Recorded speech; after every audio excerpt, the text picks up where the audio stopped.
বিশ্বনবী মুহাম্মদুর রাসূলুল্লাহ সাল্লাল্লাহু আলাইহি ওয়াসাল্লাম ইরশাদ করেন, রমজান মাসে তোমরা চারটা কাজ বেশি বেশি করবে। কয় কাজ? চার কাজ বেশি বেশি করবে। এর মধ্যে দুই কাজ আল্লাহর সন্তুষ্টির জন্য করবে। কার সন্তুষ্টির জন্য? আল্লাহর সন্তুষ্টির জন্য তোমরা দুইটা কাজ করবে। আর দুইটি কাজ না করে তোমাদের কারো জন্য কোনো উপায় নাই। আল্লাহর জন্য দুইটা করবে, আর দুইটা কাজ না করে তোমাদের কারো জন্য কোনো উপায় নাই। আল্লাহর জন্য সন্তুষ্টির জন্য দুই কাজে এক কাজ হলো বেশি বেশি কালিমা তৈবা পাঠ করবে। সুবহানাল্লাহ। বেশি বেশি লা ইলাহা ইল্লাল্লাহ এই বাক্য পাঠ করবে। আল্লাহর জন্য লা ইলাহা ইল্লাল্লাহ বেশি বেশি পাঠ করবে। লা ইলাহা ইল্লাল্লাহ এই কালেমা বেশি বেশি করবে।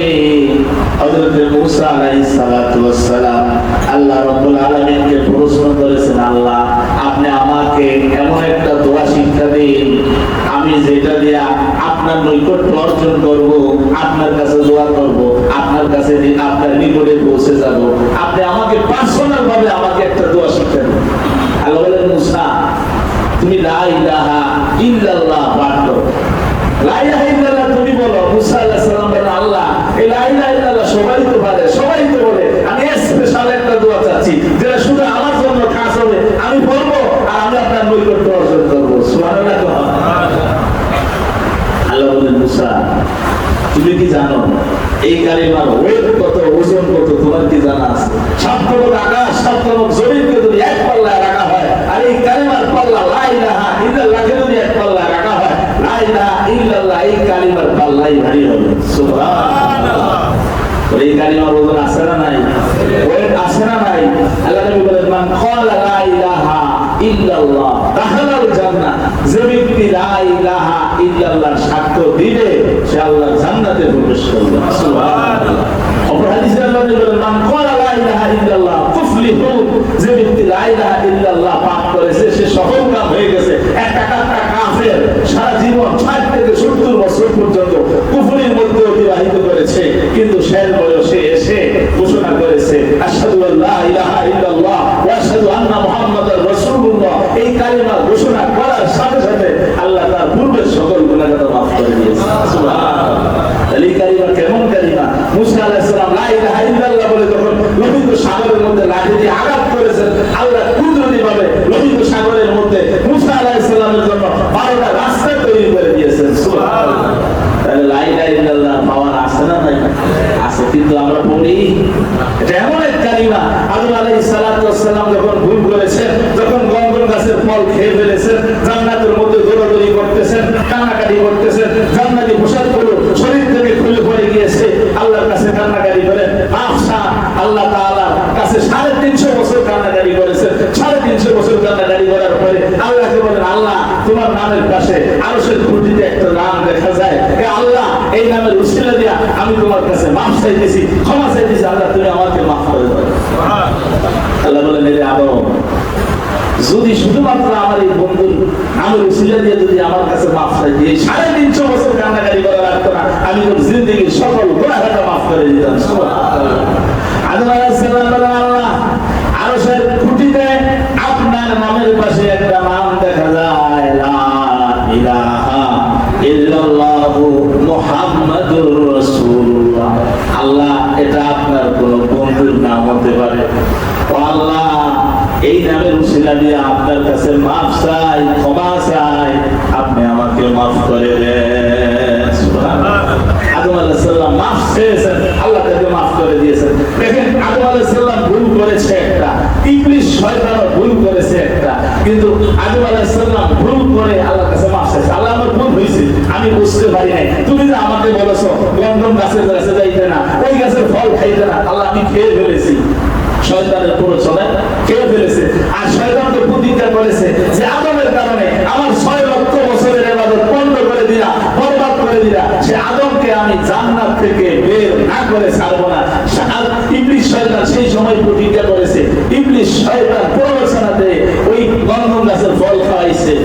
ইবলিস শয়তান ভুল করছে একটা, কিন্তু ইবলিস শয়তান ভুল করে কয় খলাকতানি মিন নার ওয়া খলাকতাহু মিন তিন, আমি হলাম আগুনের তৈরি, আগুন হলো মাটির তৈরি, আগুনের গতি ঊর্ধ্বমুখী, মাটির গতি নিম্নমুখী, অতএব আমি আদমের সামনে মাথা নত করতে পারি না। আল্লাহ ইবলিসকে মাফ করলেন না, ইবলিস কিতাব দিয়ে আল্লাহ জান্নাত থেকে বের করে দিল। অতএব আমাদের ভুল হবে, ভুল হইলে কার কাছে মাফ চাইতে হবে?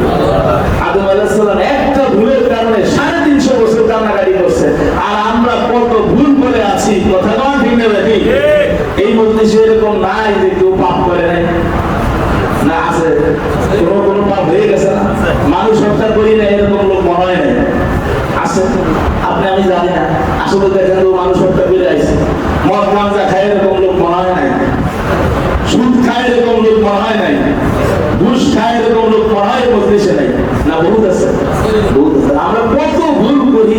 আদম আলাইহিস সালাম একটা ভুলের জন্য 350 বছর কান্নাকাটি করছে, আর আমরা প্রতি কদমে কদমে ভুল করি, আল্লাহর কাছে মাফ চাই না, আল্লাহর কাছে ক্ষমা চাই না। অথচ বিশ্বনবী মুহাম্মদ রাসূলুল্লাহ সাল্লাল্লাহু আলাইহি সাল্লাম বলে যে বান্দা যদি আল্লাহর কাছে মাফ চায়, ক্ষমা চায়, তওবা করে, তাইবু মিনাজ যামবি কামাল্লা যামবালা, আল্লাহ বান্দার সকল গুনাহকে মাফ করে দেন। সুবহানাল্লাহ। আল্লাহ কোরআনে বলেন ইবাদুল্লাহু সাইয়্যাতিহিম হাসানাত, বান্দা যদি আল্লাহর কাছে মাফ চায়, ক্ষমা চায়, তওবা করে, আল্লাহ তাআলা বান্দার গুনাহগুলোকে নেক দ্বারা পরিবর্তন করে দেন। সুবহানাল্লাহ।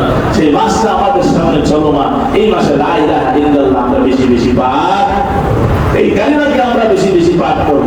2 নম্বরে আমরা ইস্তিগফার বেশি বেশি পাঠ করব, ইস্তিগফার বেশি বেশি করব, আল্লাহর কাছে বেশি বেশি মাফ চাইব। রমজান মাস দিয়েছেন গুনাহ মাফ করাইবার জন্য, দীর্ঘ 11 মাস যে সমস্ত গুনাহটা হয়ে গেছে, রমজান মাসে তওবা করে মাফ চেয়ে আল্লাহ থেকে আমরা আমাদের আত্মাকে পবিত্র পরিশুদ্ধ করব, মাফ চাইব। আল্লাহ অনেক গুনাহটা হয়ে গেছে, তুমি মাফ করে দাও, তোমার মাসের উসিলায়, রমজানের উসিলায় তুমি মাফ করে দাও। এইভাবে কি আমরা চাইতে পারি না? প্রত্যেকদিন ইফতারের সময় আল্লাহ তাআলা 10 লক্ষ জাহান্নামীকে মাফ করে দেন। সুবহানাল্লাহ। কয় লক্ষ জাহান্নামীকে মাফ করে দেন? 10 লক্ষ জাহান্নামীকে ইফতারের সময় মাফ করে দেন। প্রত্যেকদিন রমজানের শুরু থেকে রমজানের শেষ পর্যন্ত যত লোককে আল্লাহ মাফ করেছেন, রমজানের শেষ রাত্রিতে আল্লাহ সবাইকে সাধারণ ক্ষমা ঘোষণা করে ওই পরিমাণ লোককে আল্লাহ একসাথে মাফ করে দিবেন। সুবহানাল্লাহ। ইস্তিগফার, আমরা রমজানে বেশি বেশি মাফ চাইবো, বেশি বেশি ক্ষমা চাইবো, আল্লাহর কাছে বেশি বেশি তওবা আমরা করবো।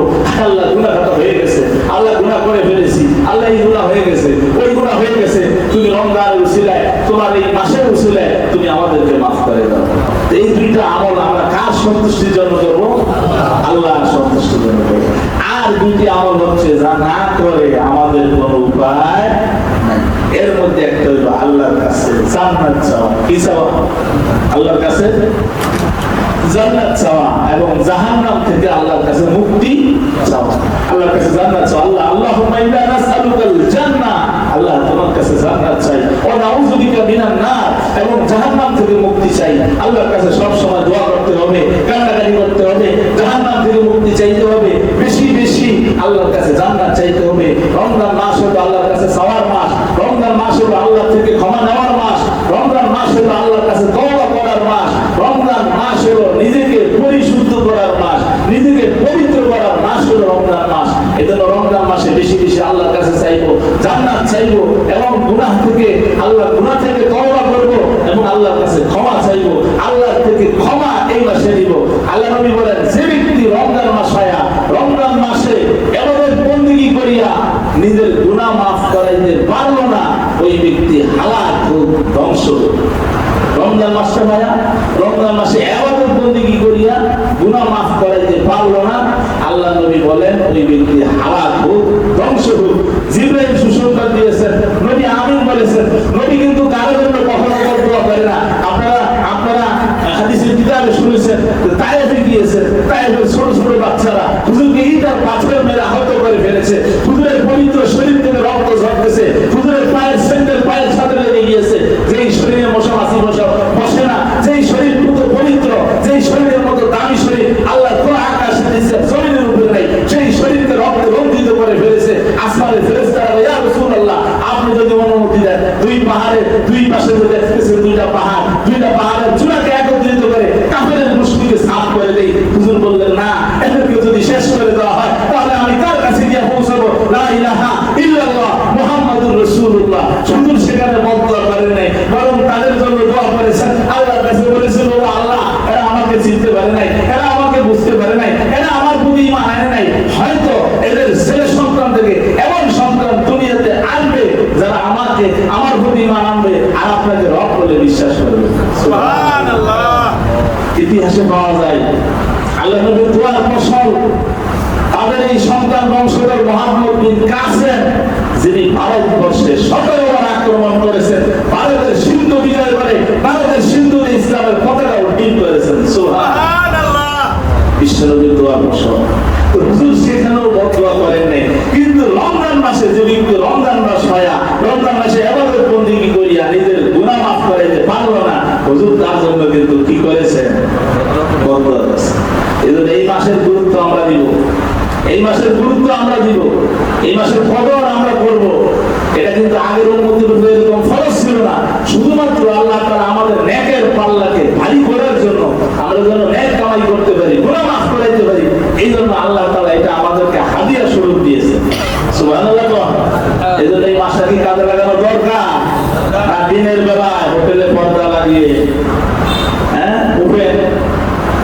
ওপেন মানুষদেরকে খাওয়ানো দরকার? কোনটা?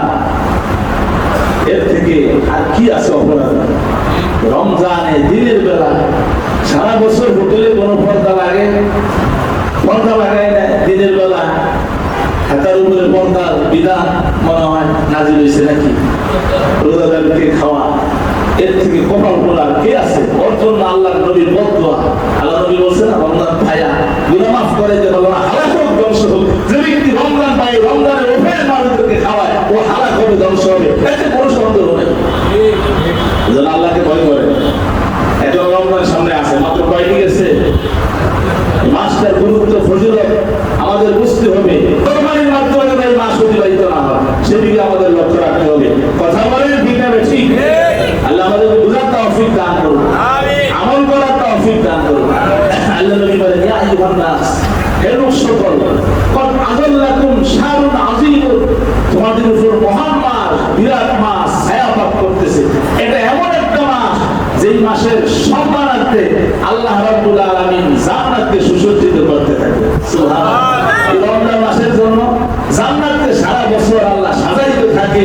এটা এমন মাস, আল্লাহ নবী বলেন, যখন রমজানের প্রথম রাত্রি আসে তখন জান্নাতের তলদেশ থেকে একটা বাতাস প্রবাহিত হয়, যার প্রবাহে বেহেশতের পাতা, পল্লব, দরজা, কড়া খেলতে ঝুলতে থাকে।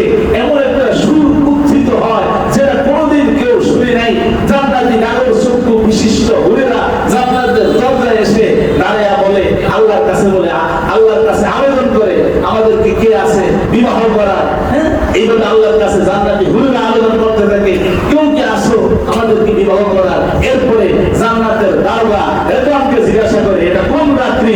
বা জান্নাতের দারোগা রেদওয়ান বলে, এটা রমজানের প্রথম রাত্রি। সুবহানাল্লাহ। এটা রমজানের প্রথম রাত্রি। এই মাসটা এমন একটা মাস, আল্লাহ নবী সাল্লাল্লাহু আলাইহি ওয়াসাল্লাম বলেন, এই মাসে আল্লাহ তাআলা এই মাসের উসিলায় বান্দার সকল গুনাহ মাফ করে দেন। এই মাসের উসিলায় আল্লাহ তাআলা এই মাসের জন্য বান্দা ইবাদত বন্দেগীর মাধ্যমে এই মাসটাকে অতিবাহিত করতে পারে। এই জন্য অভিশপ্ত শয়তানকে এই মাসে শৃঙ্খলাবদ্ধ করা হয়। আল্লাহ জিবরাইলকে নির্দেশ দিয়েছেন, ও জিবরাইল, অভিশপ্ত শয়তানকে শিকল ফড়ায়া, বেড়ি ফড়ায়া সমুদ্রের মধ্যে নিক্ষেপ করো। কোথায় নিক্ষেপ করো? সমুদ্রের মধ্যে নিক্ষেপ করো। এই শয়তানকে রমজানের প্রথমেই শিকল ফড়ায়া সমুদ্রের মধ্যে নিক্ষেপ করেছে, যাতে আল্লাহর বান্দারা একনিষ্ঠভাবে